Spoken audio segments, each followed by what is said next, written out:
वो हमारे खानदान पर उंगली उठा रहे हैं। सुल्तान की जान लेने की कोशिश की गई, हमारे भाई का काम छीन लिया गया और एक लड़की का हरम में कत्ल हो गया।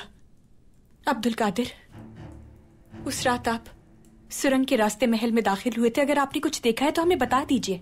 कैसी बातें कर रही हैं आप? हम कातिल नहीं हैं। इनके कहने का मतलब ये नहीं है। हो सकता है उस लड़की ने गोदाम में देखा हो तुम्हें और तुमने घबराहट में कोई गलत कदम उठा लिया हो। क्या अहमकाना बात है मामू। हम उस लड़की को चुप रहने का कहते और वो रहती भी। हम कोई बेवकूफ नहीं जो उसका कत्ल करेंगे।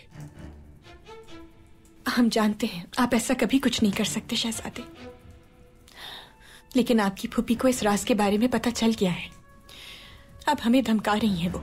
अगर आपके बाबा को पता चला तो हर इल्जाम आप पर आ जाएगा। तो ये फूफी जान का कारनामा है, उन्हें हम पर छोड़ दें।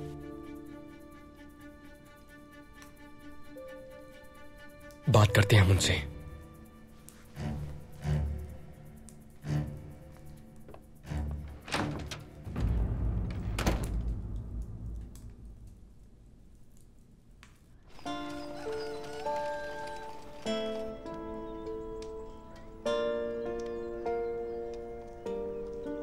क्या हो रहा है बेटा? कुछ नहीं, सोच रहा था बस।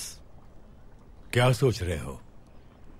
तुमने कौन सा मुल्क को बचाना है, फिर सोचना किस बात का? यूसुफ मेरे भाई, देखा मैं आ गया। खुश आमदीद बेटे। शुक्रिया चचा। तो आजाद हो गए? हाँ चचा, आजाद हो गया। रुको जरा, कहीं जेल से भागकर तो नहीं आए ना? नहीं चचा जान, उमर ने कर्ज अदा किया है मेरा। लेकिन इतनी रकम इसके पास कहां से आई? ये तो सालों बाद भी ये कर्ज अदा नहीं कर पाता है। तो फिर कर्ज किसने अदा किया?